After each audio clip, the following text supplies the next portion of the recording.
6절에서 11절의 말씀이 되겠습니다. 제가 가진 성경은 신약성경 98쪽, 신약성경 98쪽에 있습니다. 제가 자막을 준비했으니까 자막을 보셔도 되고 여러분 핸드폰과 성경책을 보셔도 상관없습니다. 자, 먼저 제가 6절을 읽을게요.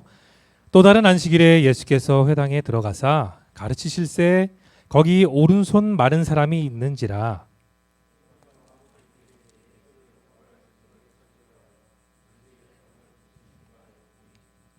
예수께서 그들의 생각을 아시고 손 마른 사람에게 이르시되 일어나 한가운데 서라 하시니 그가 일어나 서거늘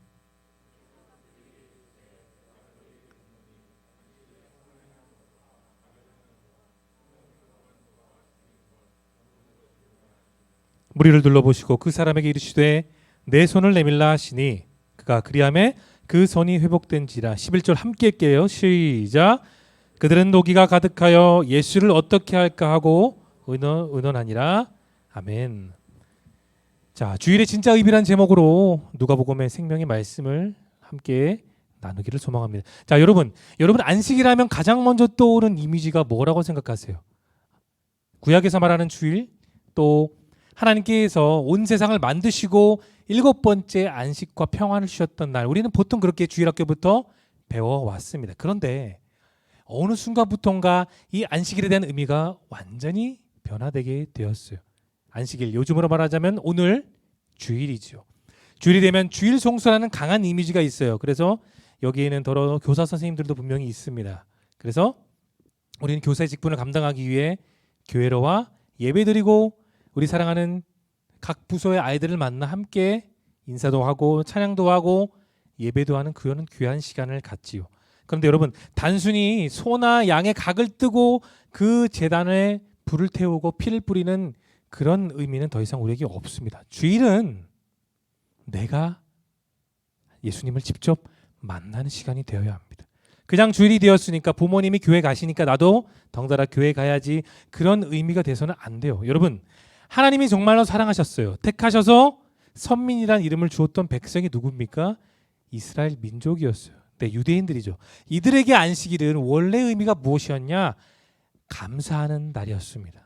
6일 동안 각자 일터와 가정에서 열심히 살았어요. 그리고 7번째 된 날에 안식일에 성전에 모여 하나님께 경배와 찬양을 드리는 그 날, 내 마음과 정성을 다해서 드리는 그 날이 무엇이냐? 그들이 말했던 안식일이었습니다. 그런데 시간은 점차 흘러갔습니다.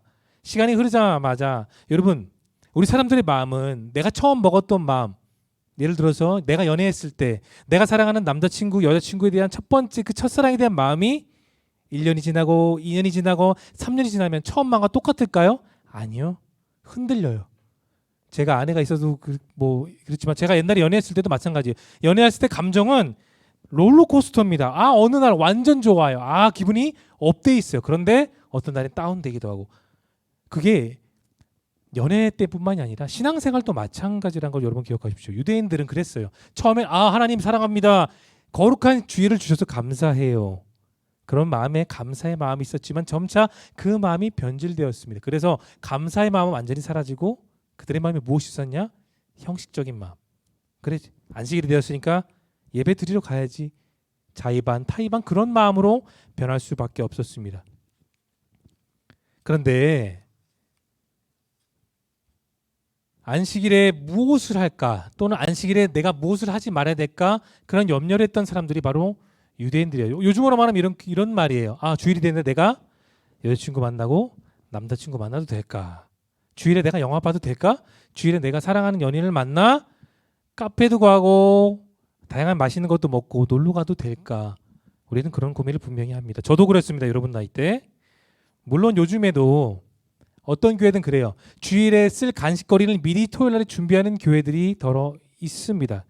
굳이 그럴 필요가 있을까 말할 수도 있겠지만 주일 성수, 이 주일은 세상의 것을 드리지 않고 온전히 주일을 주님께 드리고자 하는 그런 마음, 저는 그 마음을 높이 지켜주고 싶습니다. 근데 여러분, 중요한 것이 있어요. 이런 준비 과정이 저는 잘됐다 잘못됐다 저는 그걸 평가하고 싶진 않아요. 중요한 것이 무엇이냐면 구약 시대 때 출발했던 그 율법 속에 의식법은 이제 완전히 다 사라졌다는 말입니다. 더 쉽게 말해서 무엇이냐? 예수님이 이 땅에 오시고 나서 일생일대에 예수님의 가장 큰 퀘스트가 뭐였을까요? 십자가 위에서 자신을 죽이시는 사건. 그 십자가 위에서의 사건이 있는 이후로 예수님이 부활하시고 나서 율법이 말했던 안식일은 더 이상 없어요. 그렇기 때문에 자, 여기 교사 선생님들 계실 거예요. 이제 나갈게요. 예수님께서 돌아가셨던 그 날은 무슨 요일일까요? 성금요일이었습니다. 그렇다면 예수님이 십자가에 달리시고 언제 부활하셨죠? 죽은 뒤 사흘이 된 날. 그렇기 때문에 토요일이 더 이상 안식일이 되지 못해요. 왜냐? 3일째 되는 날이 바로 오늘 주일이기 때문에 예수님이 부활하신 날을 기념하기 위해서 더 이상 우리에게 율법이 말하는 안식일은 없습니다. 바로 예수님이 부활하신 날을 기념하고 그 부활을 통해 우리가 감격을 회복하고 내 믿음과 내 사랑과 내 마음을 주님께 집중하는 날이 주일이 되었습니다. 레위기 말씀을 보면은 정말 많은 절기의 제사들이 너무나 많았어요. 여러분 한번 생각해 보세요. 여러분이 구약 시대 때 제사장이라고 생각해 보겠습니다. 자, 그러면 수백 마리 되는 소와 양을 내가 직접 각을 떠야 돼요. 각을 뜨는 게 쉬울까요, 어려울까요? 여러분 정육점 한번 가시면 저 고기 한 2돈 주세요 할 때 그 정육점 아저씨가 고기를 빨리 썰 수 있어요? 요즘은 기계가 있으니까 되지만 옛날은 정말 힘들었습니다. 그런데 하물며 몇백 킬로가 되는 소와 그런 양을 직접 각을 뜨고 각을 뜬 것을 번제단에 들여서 불을 태우고 역겨운 피냄새 비릿하잖아요. 그거를 제단 주위에 뿌리면 맨날 해봤다고 여러분 편할까요? 쉬울까요? 정말로 어려운 일입니다. 그런데 예수님께서 부활하시고 난 뒤에 이런 제사와 이런 절기는 완전히 사라졌습니다. 왜냐하면 우리에게 죄와 삶의 변화를 허락해 주신 예수님께서 십자가 위에서 죽으시고 부활하심으로 우리는 그런 모든 제사의 형식이 다 사라졌습니다. 형식적이고 의무적으로 했어야 됐던 구약의 안식일은 더 이상 없고 내 마음과 내 기쁨과 정성을 다해서 예수님의 임재를 경험할 수 있는 시간이 바로 주일입니다. 여러분 믿으십니까? 물론 이 모든 것을 알아차리고 내가 믿음을 회복하고 은혜를 받는 시간은 금방 일어나지 않아요. 왜냐? 내가 아무리 장로님 아들이고 장로님 딸, 권사님 딸이고 내가 어릴 때부터 모태신앙으로서 교회를 수년간 다녔자 할지라도 부모님의 신앙은 내 신앙과 달라요. 왜냐? 부모님은 부모님이 믿기 때문에 그 믿음으로 구원을 받지만 물론 부모님의 기도를 통해 나는 살아가는 건 맞아요. 하지만 여러분 각자가 예수님을 만나야 돼요. 여러분 각자가 예수님 만나고 그 만남 속에 예수님을 믿음으로써 여러분이 구원을 가게 되는 것을 꼭 기억할 수 있기 바랍니다. 우리 시대에 오늘 살아가고 있는 저와 여러분께서 정말 중요한 것이 무엇이냐 한번 따라해 보겠습니다. 예수님이 주시는 은혜. 맞아요. 여러분 정성스럽게 찬양하는 거 좋죠. 헌금 드리는 거 좋아요. 또 예배 끝나고 각 목장별로 나눔을 하고 찬을 마시는 거 정말 좋습니다. 저는 그것을 부인하지는 않습니다. 그런데 더 중요한 것 예배 속에 나를 만나러 오신 예수님을 만나는 은혜.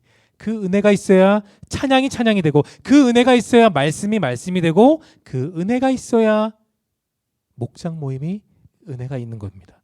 우리는 세상 사람들과 달라요. 세상 사람들은 감정과 어떠한 공통적인 특징이 있어서 동아리 같은 모임을 하고 또 다양한 사교 모임을 하지만 우리는 그들과 다릅니다. 왜냐? 우리가 만나는 모임이 무엇이냐? 하나님이 주신 은혜를 사모하고 내게 주신 믿음이 무엇인지를 확인하기 위해서 우리는 주일날에 졸리지만 눈을 부비고 나와 예배를 드리고 있습니다. 여러분 예수님의 사랑과 은혜는 우리가 자격이 있어서 주어지는 것이 아니라 그것이 우리 각자를 향한 주님의 소망이에요. 그래서 여러분 각자 한 명 한 명을 사랑하십니다. 물론 찬양을 준비하는 분들, 우리 청년들, 방송실, 우리 임원들 다 사랑하지만 하나님이 가장 사랑하는 사람 아세요? 맨 뒷자리 끝에서 고개 숙이고 있는 그런 청년을 하나님이 제일 사랑하십니다. 왜냐? 내 마음이 지금 예배 드릴 수 있는 마음이 아니에요. 내 생각이 예배에 집중할 수 없는 상황이지만 자리에 온다는 것이 무엇이냐? 나에게 0.1% 하나님의 은혜를 사모하기 때문입니다. 그렇기 때문에 물론 앞에서나 뒤에서나 알게 모르게 봉사하는 모든 청년들을 사랑하지만 조용히 뒷자리에 와서 그냥 고개 숙이고 있는 것만으로도 주님은 그 청년을 진심으로 사랑하십니다. 왜냐고요? 예수님이 십자가 달리신 거는 이렇게 봉사하는 청년들만을 위해서가 아니라 잠시 교회 왔다가 가는 그 한 명 한 명을 위해서도 예수님이 십자가에 달리셨어요. 그리고 부활하셨어요. 왜냐? 너무나 사랑하기 때문에. 우리 청년들 한 명 한 명을 다 예수님이 사랑하십니다. 부인할 수 없는 사실이에요. 그런데 물론 우리 제적이 60명이 있는 걸 저는 알고 있어요. 다른 타교에 나간 분들도 있고 다양한 문제로 해서 교회를 못 나오는 그런 청년들도 있는 거 저도 알고 있습니다. 많은 교회를 경험했고 청년들을 경험했기 때문이죠. 그런데 우리가 회복의 시간을 가져야 됩니다. 작년 분들만 말씀에 대한 회복이 아니라 우리 교회 가당 기둥, 야긴고와 보아스와 같은 기둥이 되는 여러분들이 먼저 회복돼야 여러분의 가정과 여러분의 직장과 여러분이 몸담은 모든 곳이 다 회복될 줄로 믿으시기를 예수님의 이름으로 축복합니다. 오늘 예수님은 이 안식일에 두 가지의 사건으로 제자들과 함께 하셨어요. 오늘 우리가 읽었던 누가복음 6장 1절 2절 자막을 열어주시면 네, 현대인의 성경으로 여러분의 목소리를 한번 읽어볼게요. 시작.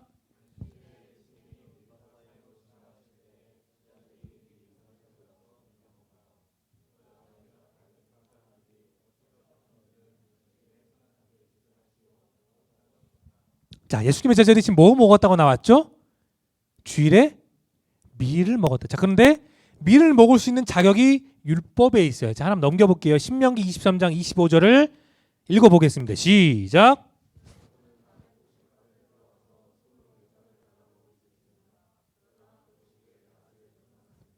정확히 나와 있어요. 뭐라고요? 남의 곡식밭에 들어가서 밀을 먹어도 되지만 낫은 되지 마세요라고 율법. 하나님께서 모세에게 주셨던 율법에도 분명히 먹으라고 나와 있어요. 왜냐? 하나님께서는 말씀을 주신 이유가 뭐냐? 가난하고 불쌍한 사람들이 소외되지 않고 아싸가 되는 것이 아니라 인싸가 되는 것도 아니라 한대 공동체 안에 소외되는 사람이 없게 하시기 위해서 하나님은 저렇게 은혜를 베풀어 주신 겁니다. 그래서 바리새인들 이런 말을 해요. 아니 안식일에 주일에 예배 드려야지 왜 당신과 당신의 제자들은 밀을 먹습니까? 그랬을 때에 우리가 읽지는 않았지만 누가복음 6장 3절 4절 본문을 열어주실까요? 예수님이 이렇게 대답합니다. 함께 읽어볼게요. 시작.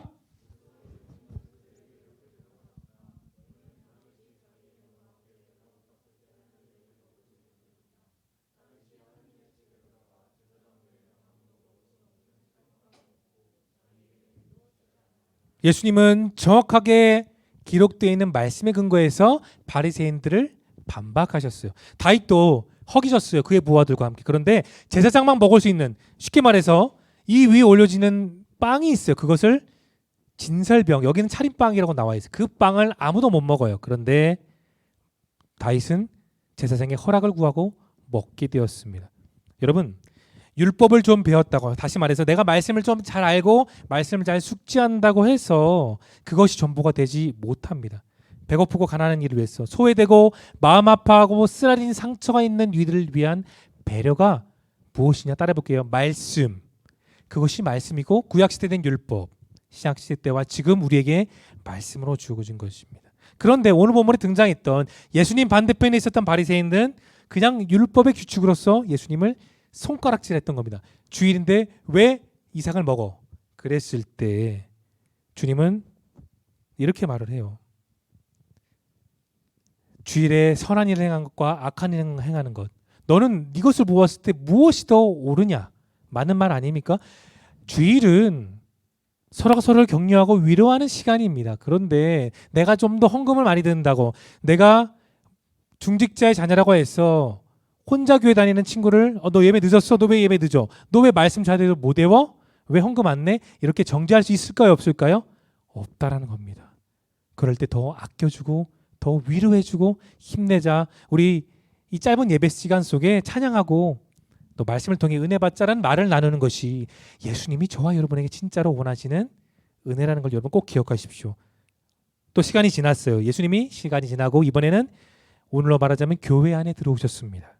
그런데 아주 특이한 사람을 보았습니다. 오늘 보면 우리가 읽었을 때 오른손 마른 사람이 그 이 회중 안에 한 명이 있었습니다. 자, 오늘 보면 6장 9절의 본문을 열어주세요. 9절을 여러분의 목소리 읽어봅니다. 시작.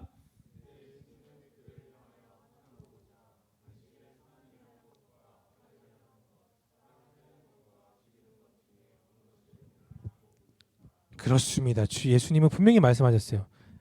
야, 바리새인들 한마디만 해보자. 내가 한마디만 할게. 잘 들어봐. 안식일에 선을 행하는 것, 주일에 선한 일을 행하는 것과 악한 일을 행하는 것. 주일이지만 사람을 살리는 것과 죽이는 것. 하나님께서 뭘 더 원하시겠니? 라고 주님은 그렇게 그 바리새인들에게 말하고 있는 거예요.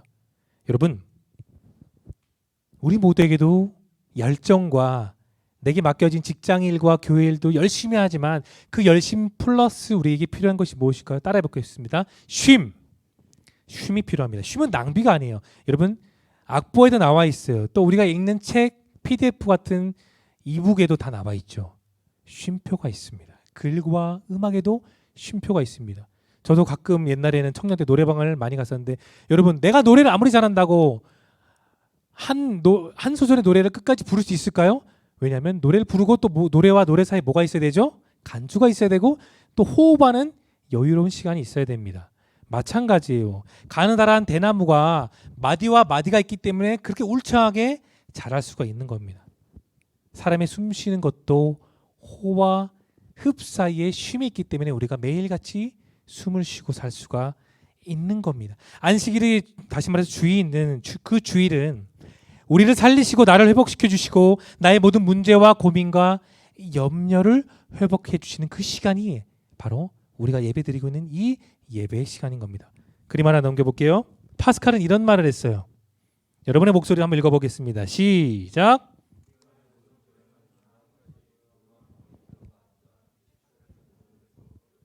우리를 향해서 아주 정확하게 말하고 있습니다. 우리 여러분과 저 20, 30대 또 40대이기도 하죠. 숨가쁜 현대 사회를 살아가는 사람들에게 정말 필요한 것이 무엇이냐? 스펙도 필요하고 인맥도 필요하겠지만 더 필요한 것은 휴식이 필요하다는 겁니다. 때로는 저도 그렇고 마찬가지겠지만 여러분도 마찬가지예요. 주일에 터치받고 싶지 않을 때가 있어요. 그냥 나 혼자 있고 싶고 나 혼자 하루 종일 TV나 영화를 혼자 보고 싶기도 하고 내가 정말 사랑하는 연인을 만나 정말 놀이공원도 가고 다양한 일들도 하면서 정말 좋은 시간을 보내고 싶은 것 마찬가지입니다. 그런데 중요한 것이 무엇이냐? 그 가운데서도 우리에게 필요한 것은 영적인 쉼, 지적인 쉼, 정서적인 쉼, 육체적인 쉼, 사회적인 쉼이 정말로 필요합니다. 왜냐? 내가 사랑하고 내가 정말 원하고 내가 만나고 싶은 그 예수님이 주시는 쉼은 영원하다는 거예요. 세상이 주는 쉼, 여러분 뭐 연차를 내기도 하고 토요일 주일 쉽니다. 그런데 그 쉼이 있다고 우리가 다시 일주일을 100% 체력을 발휘해서 일할 수 있습니까? 아니에요. 또 지치고 상사의 짜증난 말투, 또 직장에서 다양한 내가 모르는 예기치 못한 일들을 만날 때 속된 말로 죄송해요. 빡쳐요. 열받아요. 기분 나쁩니다. 맞아요. 그런데 그런 세상적인 쉼은 다시 나를 100% 채울 수 없어요. 하지만 주일에 만나는 그 예수님이 주시는 쉼은 내가 느끼지 못하고 내가 알지 못한다 할지라도 그 쉼을 통해 나는 영원에서 영원으로 이르는 기쁨을 회복할 수 있습니다. 그것이 우리가 주일에 예배드리는 이유입니다. 자, 넘겨보겠습니다. 6장 10절에서 예수님은 손 마른 사람에게 이런 말을 합니다. 10절을 읽어볼게요. 시작.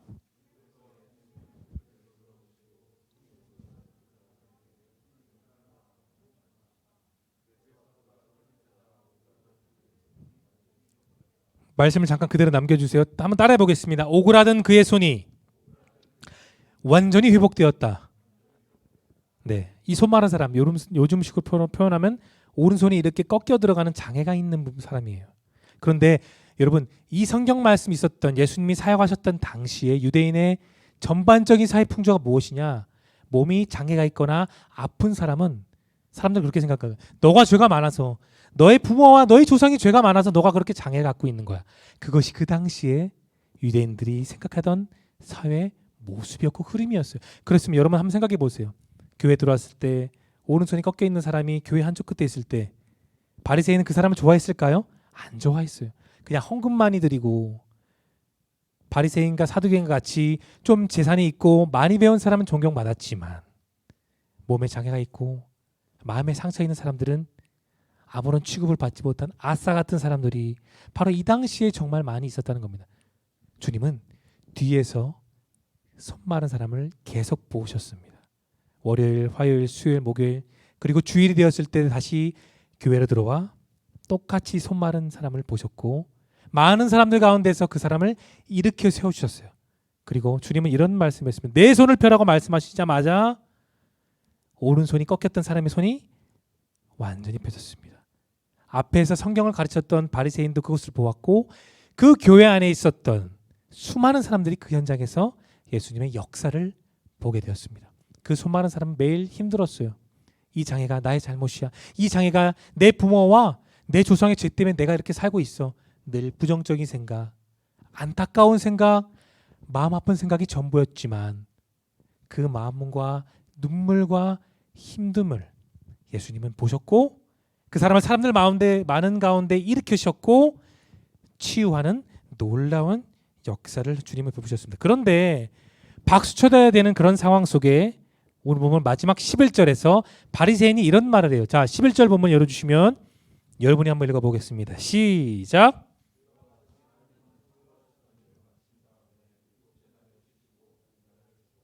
죄송해요. 이게 지금 11절이 아니고 창세기 2장인데 제가 읽어드리겠습니다. 그러나 그들은 화가 잔뜩 나서 예수님을 없애버릴 방법을 의논했다. 여러분 11절 보면 그렇게 나와 있어요.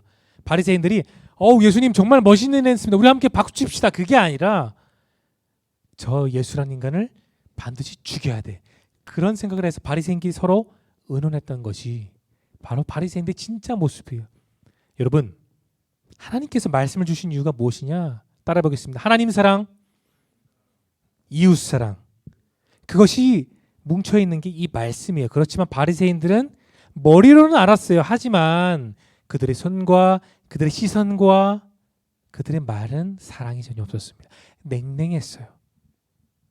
규칙만 따졌던 이론만 따졌던 사람들이 회당에서 말씀을 가르치는 바리새인이었습니다. 그런데 예수님 보기 좋게 그들을 깨부셨습니다. 안식일, 다시 말해 주일에 사람을 살리는 것은 한 구석에서 마음 아파하고 눈물 흘리는 사람을 외면하는 것이 아니라 그를 위해 기도해주고 그를 위해 함께 울어주고 그를 위해 축복해주는 것이 주일의 진짜 의미라는 것을 예수님이 말씀하셨습니다. 말씀을 정리하면서 여러분이 잘 알고 있는 한 명의 인물을 소개하고자 해요. 자, 예수님의 수제자 누구였죠? 예수님을 배반하고 욕을 하고 저주했고 물을 건널 수 있었던 유일한 사람 누굽니까? 베드로예요. 근데 그 베드로는 정말 많이 넘어졌어요. 인생 가운데 많이 넘어지고 인생 가운데 많이 눈물 흘렸습니다. 닭이 3번 울리기 전에 예수님을 저주하고 욕을 했던 그 베드로. 예수님 부활하셨어요. 어느 날 베드로가 살고 있던 갈릴리 마을에 오셨습니다. 배에 정말 많은 물고기를 잡고 허기진 상태에서 배에 내렸던 베드로는 그의 시선이 앞으로 쏠렸어요. 그 앞에 누가 있었죠? 예수님이 아침을 만들고 있었습니다. 얘들아 와서 밥을 먹어라 했을 때 그들은 그 사람이 누군지를 알고 있었어요. 예수님. 바로 예수님 옆에 베드로가 앉아서 아침을 허겁지겁 먹었습니다. 그리고 밥을 먹고 난 뒤에 예수님은 이런 말을 해요. 요한의 아들 시몬아. 변화된 이름은 베드로지만 그의 원래 이름은 시몬이었어요. 왜 예수님이 변화된 이름이 아니라 옛날 이름을 불렀을까요? 그를 너무나도 사랑했기 때문이다. 변화되기 이전에 거칠고 넘어지고 상처 많고 남 탓하고 부정적인 생각이 많았던 그 베드로 이전에 시몬의 모습을 불러주셨어요. 예수님은 야, 너 내가 가장 아끼는 수제자고 너 변화산에서 엘리야와 모세도 봤잖아. 그리고 내가 너에게 명령했을 때 바다를 건넜던 유일한 인간이 너인데 이 인간아 너 근데 왜 나를 배신해? 예수님이 이런 말을 하지 않았어요. 그냥 정성스럽게 아침을 차려주시고 같이 밥을 먹고 요한의 아들 시몬아 너가 나를 사랑하니? 그거를 3번 물어봤을 때 여러분이 정말 존경하는 사람이 앞에서 누구누구야 너 나 정말 사랑해? 그렇게 3번 물어봤을 때 여러분 어떨 것 같아요? 부담되지 않을까요? 내가 정말 사랑하기 때문에 내가 말을 하지 않아도 눈빛만 봐도 아는 그런 사이에 있을 때 사랑한다는 말은 아무런 소용이 없죠. 눈빛만 봐도 내가 그 사람을 얼마나 사랑하고 눈빛만 봐도 내가 그를 얼마나 좋아하는지를 눈빛 속에 알기 때문입니다. 여기 연애하는 분들 있잖아요. 내가 정말 사랑하는 연인의 눈빛만 보면 아, 내가 산 아이패드를 쟤 알고 있구나. 어떡하지? 어떻게 설명하지? 또는 아, 내가 오늘 만나기로 했는데 늦었는데 어떡하지? 눈빛만 봐도 알 수 있어요. 왜냐? 내가 그 사람을 사랑하기 때문에. 오늘 본문도 마찬가지예요. 예수님이 지긋한 눈빛으로 베드로를 봤으며 베드로야 너가 나를 사랑하니?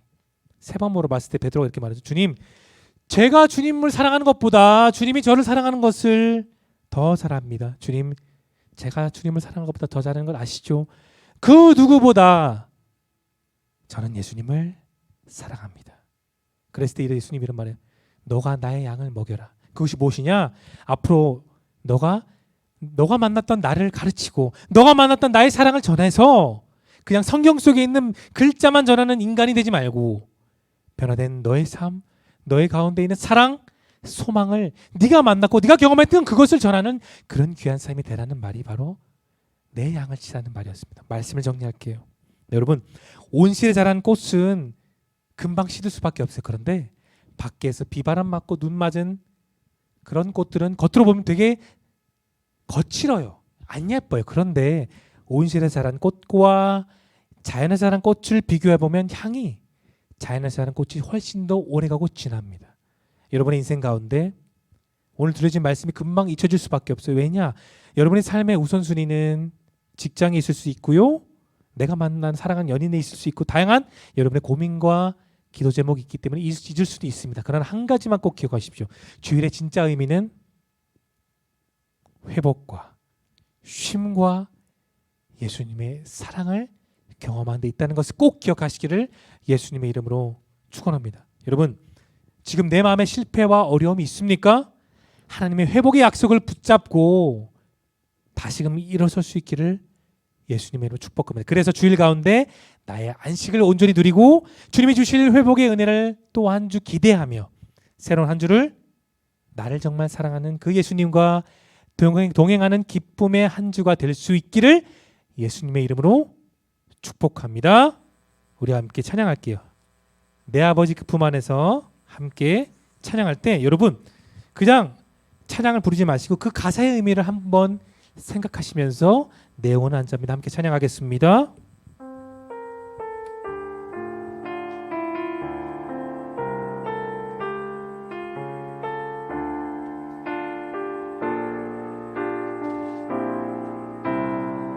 내 아버지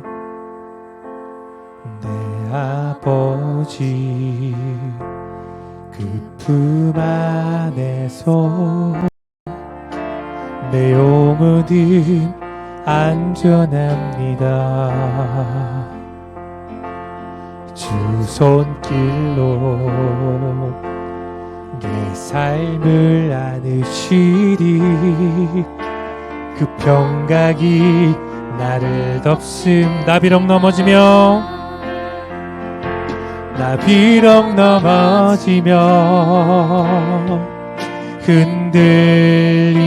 흔들리지만 주 내 안에 거하며 나를 붙드시리.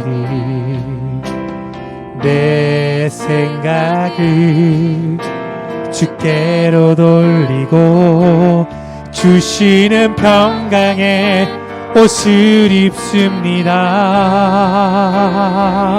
주 약속 안에서 내 영혼 평안을 내 뜻보다 크신 주님의 계획 나 신뢰 두려움 다 내려놓고 주님만 의지해. 주 약속 안에서 안전한 주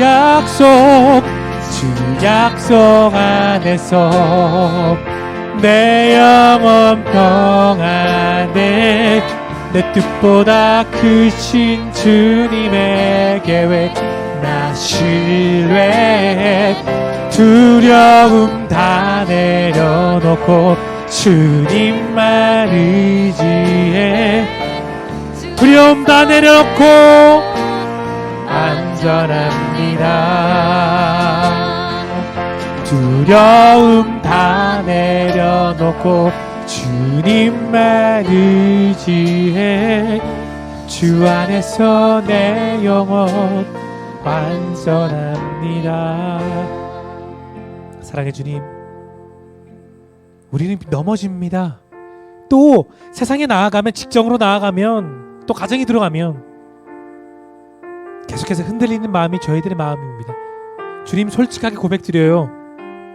말씀을 듣고 교사 생활하고 찬양하고 봉사하는 것, 우리는 그 시간 속에 거기에 빠져들지만 다시 세상 속에 나아가 살 때 우리는 그것을 다 잊어버릴 때가 참 많습니다. 그래서 마음이 공허합니다. 마음이 우울하고 아파요. 주님 그러셨죠. 베드로가 주님을 배반하고 저주하고 요구한 그 뒤에 부활하시고 주님이 만나셨잖아요. 정성스럽게 아침을 만들어 주시고 함께 그 아침을 소소하게 나누며 아무 말 없던 예수님이 베드로에게 이런 말 하시지 않았습니까? 요한의 시몬아, 너가 나를 사랑하니? 주님은 베드로에게 너 왜 나를 저주했어? 너 왜 나를 욕했어? 내가 그렇게 말씀을 가르쳤는데 너는 그것 하나 기억 못하니 멍청하라고 단 한마디도 하지 않으셨습니다. 주님은 베드로에게 단 한마디만 하셨어요. 그것이 무엇이었죠?